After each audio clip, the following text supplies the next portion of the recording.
2025 সালে বর্ধমানে পদ্মশ্রী সংঘের দুর্গাপুজোর থিম হচ্ছে মায়ানমারের বৌদ্ধ মন্দির। এই থিমটি পূজার সময় ব্যাপক জনপ্রিয়তা লাভ করেছিল এবং এটি বর্ধমানের অন্যতম সেরা আকর্ষণ হিসেবে বিবেচিত হয়েছে। এই থিমটি শহর এবং আশেপাশের গ্রাম থেকে আসা প্রচুর দর্শকদের আকর্ষণ করেছিল। আর পদ্মশ্রী সংঘের এই পূজার প্যান্ডেলটি বিশ্ব বাংলা শারদ সম্মানের মতো পুরস্কারও লাভ করেছে 2025 সালে। মায়ানমারের বৌদ্ধ মন্দিরের থিমের পূজা প্যান্ডেলগুলো খুব আকর্ষণীয় হয়। পশ্চিমবঙ্গের একাধিক পূজা কমিটি এই ধরনের থিম তৈরি করে বেশ প্রশংসা কুড়িয়েছে। আর 2025 সালে বর্ধমানে পদ্মশ্রী সংঘের পূজা প্যান্ডেলটি মায়ানমারের একটি স্থাপত্যের প্রতিচ্ছবি। বুদ্ধ মন্দির হলো শান্তির প্রতীক, তাই এই থিমের মাধ্যমে পূজা কমিটিগুলো বিশ্ব শান্তি এবং সম্প্রীতির বার্তা তুলে ধরে।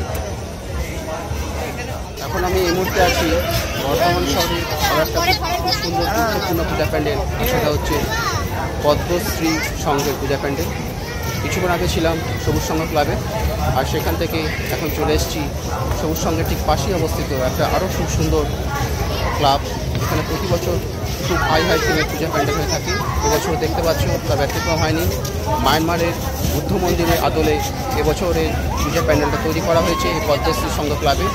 এখন সেই পূজা প্যান্ডেলের সামনে থেকে ভিডিওটা করছি। দারুণ লাগছে, মানে বলে বোঝাতে পারবো না, এত সুন্দর লাগছে। আর মায়ানমারের যে বুদ্ধ মন্দির, সেটা কিন্তু এখানে পূজিত দেবতা হচ্ছে বুদ্ধ। বুদ্ধকে এখানে পুজো করা হয়। মায়ানমারে অবস্থিত এই মন্দিরটা। এই মন্দির সম্পর্কে যে ইতিহাস আছে বা এই মন্দিরের যে পিছনে যে ঐতিহাসিক তাৎপর্য আছে, সেটা এখন এই মুহূর্তে আমি বলতে পারছি না, আমি পরে তোমাদেরকে এটা জানিয়ে দেবো। তো এখন এই মুহূর্তে আছি 2025 সালে বর্তমান শহরে পদ্মশ্রী সংঘ ক্লাবের একদম পূজা প্যান্ডেলের সামনে। আমার পেছনেই রয়েছে সেই বিখ্যাত মায়ানমারের বুদ্ধ মন্দির, যেটার হুবহু কপি করে দেওয়া হয়েছে। দেখে বুঝতে পারা যাচ্ছে না এটা একটা পূজা প্যান্ডেল না এটা মায়ানমারের বুদ্ধ মন্দির। তো খুবই ভালো লাগছে প্যান্ডেলটা দেখে। আর এবার ভেতরে যাব, ভেতরে গিয়ে এই প্যান্ডেলের আলোকসজ্জা, মণ্ডপসজ্জা থেকে শুরু করে দেবীমাকে কীভাবে এখানে প্রতিষ্ঠা করা হয়েছে, তার আদল কেমন হয়েছে, সমস্ত কিছু দেখাবো তোমাদের। সেই উদ্দেশ্য নিয়ে এসেছি। এই থিমের প্রধান কেন্দ্রবিন্দু হলো মায়ানমারের বিখ্যাত বৌদ্ধ মন্দির, যেমন শ্বেতাঙ্গ প্যাগোডা বা গোল্ডেন প্যাগোডার আদলে এখানে প্যান্ডেল তৈরি করা হয়। এর উঁচু চূড়া, সোনায় মোড়ানো কারুকার্য এবং সাদা রঙের নান্দনিকতা দর্শকদের মুগ্ধ করে। অনেক ক্ষেত্রেই এই থিমের প্যান্ডেল তৈরিতে পরিবেশ বান্ধব উপাদান ব্যবহার করা হয়, যা এক বিশেষ বার্তা বহন করে। মায়ানমারের প্যাগোডাগুলোর বৈশিষ্ট্য অনুযায়ী প্যান্ডেলের বাইরের অংশে সোনালি বা সাদা রং ব্যবহার করা হয়, যা এটিকে এক ঐশ্বরিক রূপ দেয়। আর প্যান্ডেলের ভেতরে ও বাইরে বুদ্ধের বিভিন্ন মূর্তি, পদ্মফুল এবং বৌদ্ধ স্থাপত্যের অন্যান্য মোটিভ ব্যবহার করা হয়।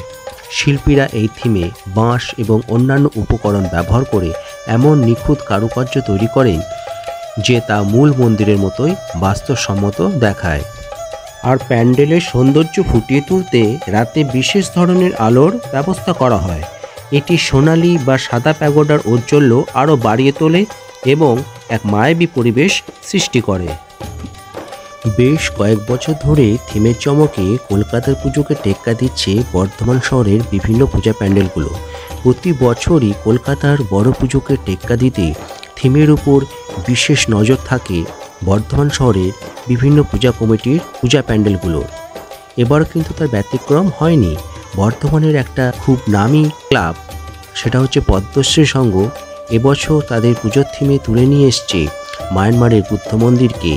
মায়ানমারের বুদ্ধ মন্দিরের আদলে তৈরি হয়েছে তাদের পুজো মণ্ডপ। দুর্গাপুজো মানেই হলো বাঙালির শ্রেষ্ঠ পুজো। মূলত বর্ধমান শহরের বিভিন্ন নামী ক্লাবগুলো প্রতি বছর বিভিন্নভাবে এখানে চমক দিয়ে থাকে, কখনো মণ্ডপের থিমে, আবার কখনো বা প্রতিমায়।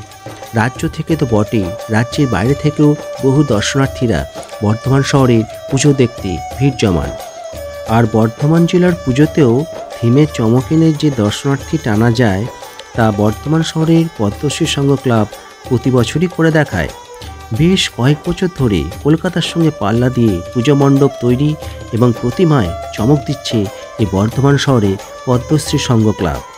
তারা প্রতি বছর মানুষের কাছে নিত্য নতুন উপহার দেওয়ার চেষ্টা করে। এবছর তাদের ভাবনা মায়ানমারের বৌদ্ধ মন্দিরের আদলে তৈরি পুজো মণ্ডপ।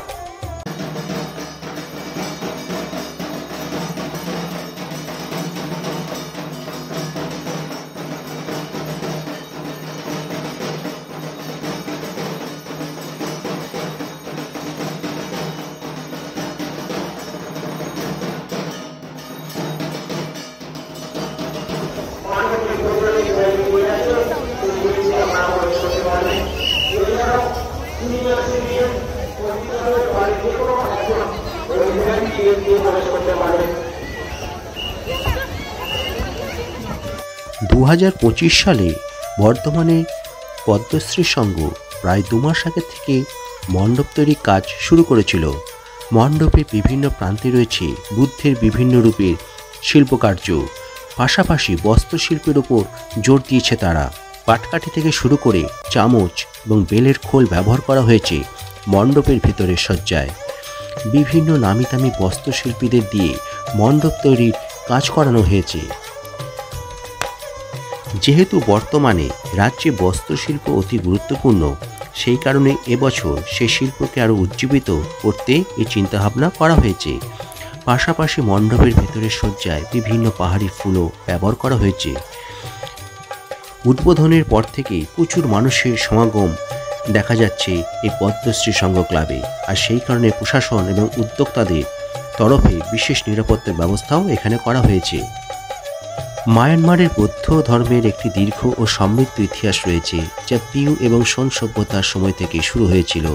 প্রাথমিকভাবে বার্মিজ বৌদ্ধ ধর্মে আরি বৌদ্ধ ধর্ম নামে পরিচিত একটি মিশ্র রূপের আধিপত্য ছিল, যেখানে মহাযান, বজ্রযান এবং স্থানীয় অ্যানিমিস্টিক অনুশীলনও অন্তর্ভুক্ত ছিল। মায়ানমারকে প্যাগোডার দেশ বলা হয় কারণ এখানে প্রচুর প্যাগোডা রয়েছে, যা দেশের সংস্কৃতি, ধর্ম এবং পর্যটনের জন্য অত্যন্ত গুরুত্বপূর্ণ। এই প্যাগোডাগুলোকে কেন্দ্র করে বিভিন্ন সামাজিক, ধর্মীয় এবং ঐতিহ্যবাহী উৎসব পালিত হয় এখানে, যা অত্যন্ত বর্ণময় হয়ে থাকে। মায়ানমারে অনেক হিন্দু মন্দিরেও বৌদ্ধ ধর্মের প্রভাব দেখা যায় এবং সেখানে বুদ্ধের মূর্তি থাকে, যা একটি সাংস্কৃতিক মিশ্রণের ইঙ্গিত দেয়। মায়ানমারের সবচেয়ে উঁচু স্থাপনাগুলোর বেশিরভাগই বৌদ্ধ প্যাগোডা এবং মূর্তি, যা দেশের স্থাপত্যশৈলীর একটি গুরুত্বপূর্ণ অংশ। মায়ানমারের বৌদ্ধ শিল্পের ধারাবাহিক ঐতিহ্য রয়েছে, যার মধ্যে রয়েছে স্তূপ ও মন্দির নির্মাণ, চিত্রকর্ম এবং ভাস্কর্য। মায়ানমারের প্রাচীন বৌদ্ধ মন্দিরগুলো ধ্বংসাবশেষও দেখতে পাওয়া যায়, যেমন প্যাগান সাম্রাজ্যের ধ্বংসাবশেষ, যা একটি ঐতিহাসিক এবং প্রত্নতাত্ত্বিক স্থান হিসেবে গুরুত্বপূর্ণ।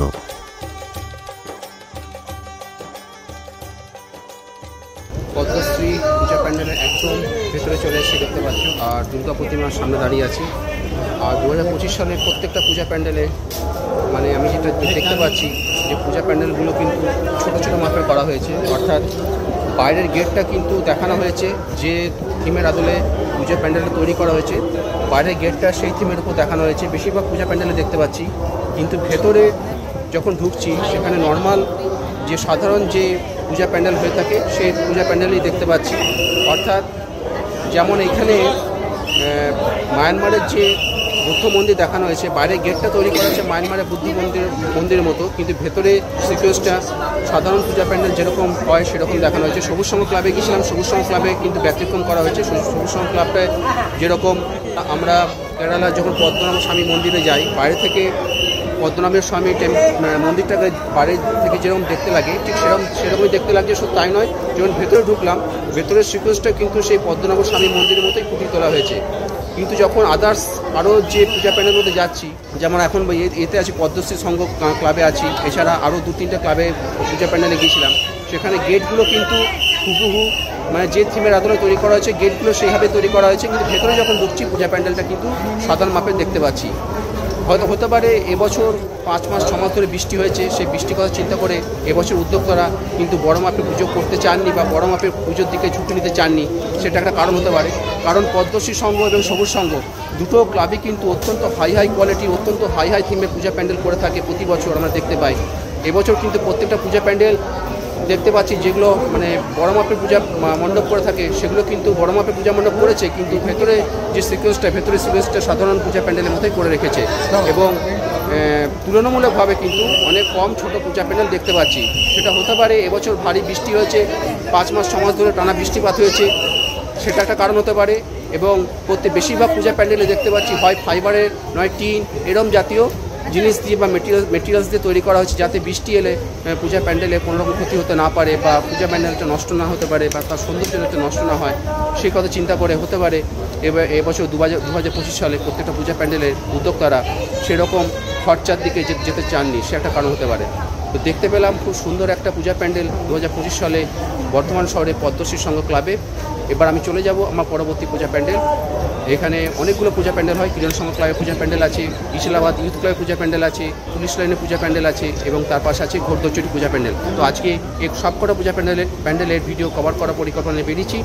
আর শুভ অষ্টমীতে প্রত্যেককে জানাচ্ছি আমার চ্যানেল পক্ষ থেকে শারদীয় প্রীতি, শুভেচ্ছা এবং অভিনন্দন।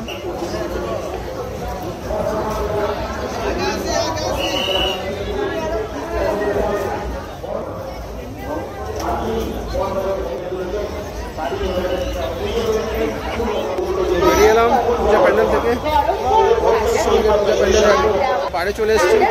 সত্যি একটা দুর্দান্ত পূজা প্যান্ডেল দেখতে পেলাম। দুর্দান্ত মানে পূজা প্যান্ডেল